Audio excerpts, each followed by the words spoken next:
जो जाति के नाम पर, क्षेत्र के नाम पर, भाषा के नाम पर, तमाम अन्य बातों के आधार पर सामाजिक एकता को छिन्न भिन्न करने का कुत्सित प्रयास कर रहे हैं। 2047 का जो एक विराट लक्ष्य हम सबके सामने आदरणीय प्रधानमंत्री जी ने विकसित भारत, आत्मनिर्भर भारत का दिया है। हर भारतीय के घर में भारत के आन बान और शान के प्रतीक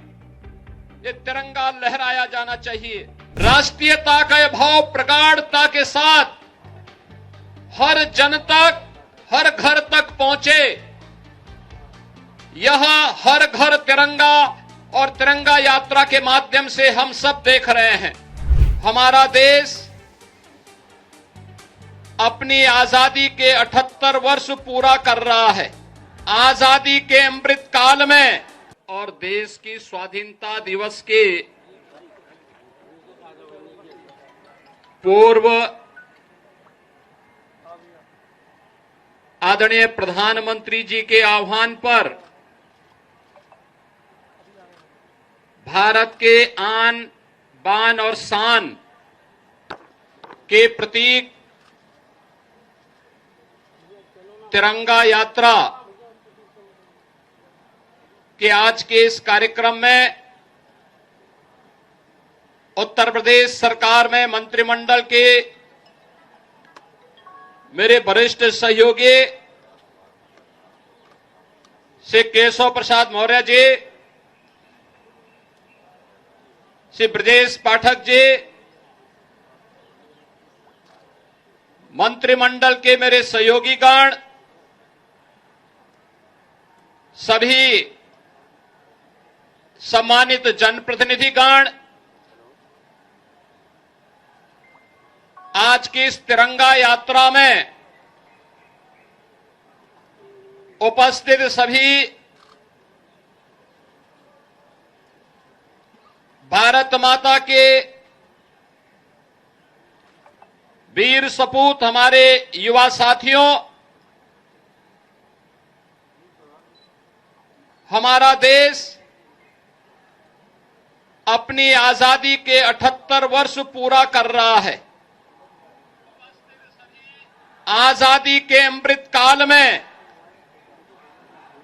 हर भारतीय के मन में अपने संविधान के प्रति, अपने राष्ट्रीय प्रतीकों के प्रति, अपने महान क्रांतिकारियों और महापुरुषों के प्रति श्रद्धा और सम्मान का भाव पैदा हो। इसे और प्रगाढ़ करने के लिए देश के यशस्वी प्रधानमंत्री जी ने के आह्वान पर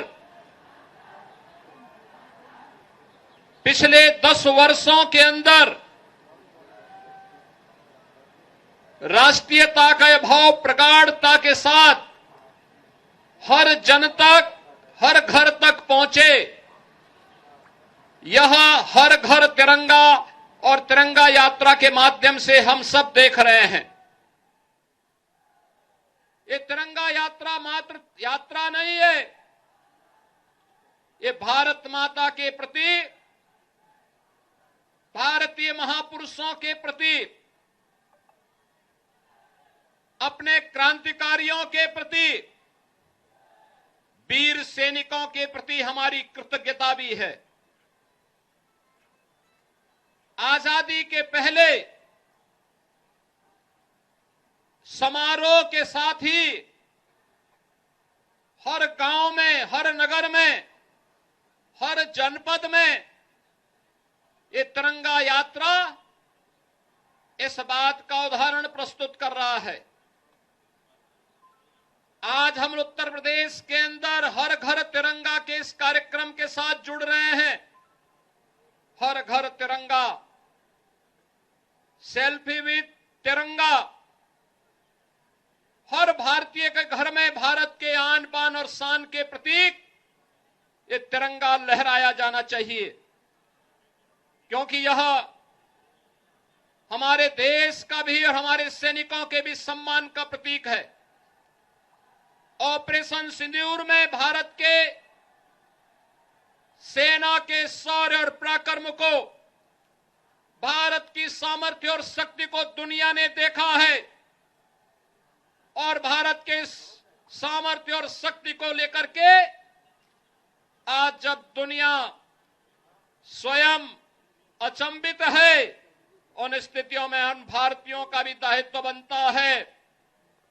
कि हर हाल में हम भारत के सम्मान को ऊंचा बनाए रखने के लिए हर भारतवासी, 140 करोड़ भारतवासी अपने स्वयं के स्वार्थों को तिलांजलि दे करके अपने राष्ट्र माता के चरणों में समर्पित होकर के इस तिरंगा को हर घर पे लगा करके देश की आजादी के इन 78 वर्षों के शानदार समारोह में भागीदार बन करके समाज को बांटने वाले उन ताकतों को, उन तत्वों को बेनकाब करें जो जाति के नाम पर, क्षेत्र के नाम पर, भाषा के नाम पर, तमाम अन्य वादों के आधार पर सामाजिक एकता को छिन्न भिन्न करने का कुत्सित प्रयास कर रहे हैं। और यह अवसर हम सबके लिए अत्यंत महत्वपूर्ण होगा।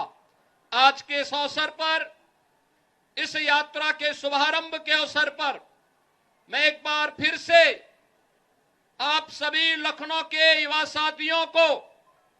हृदय से अभिनंदन करता हूं, आजादी की अग्रिम शुभकामनाएं देता हूं और विश्वास करता हूं कि आदरणीय प्रधानमंत्री जी के आह्वान पर उनके संकल्प के साथ जुड़ करके 2047 का जो एक विराट लक्ष्य हम सबके सामने आदरणीय प्रधानमंत्री जी ने विकसित भारत, आत्मनिर्भर भारत का दिया है, उस विकसित भारत, आत्मनिर्भर भारत के लिए हम विकसित उत्तर प्रदेश और आत्मनिर्भर उत्तर प्रदेश के उनके मार्गदर्शन को अपने जीवन का हिस्सा और अपने जीवन का मंत्र बनाएंगे। इस विश्वास के साथ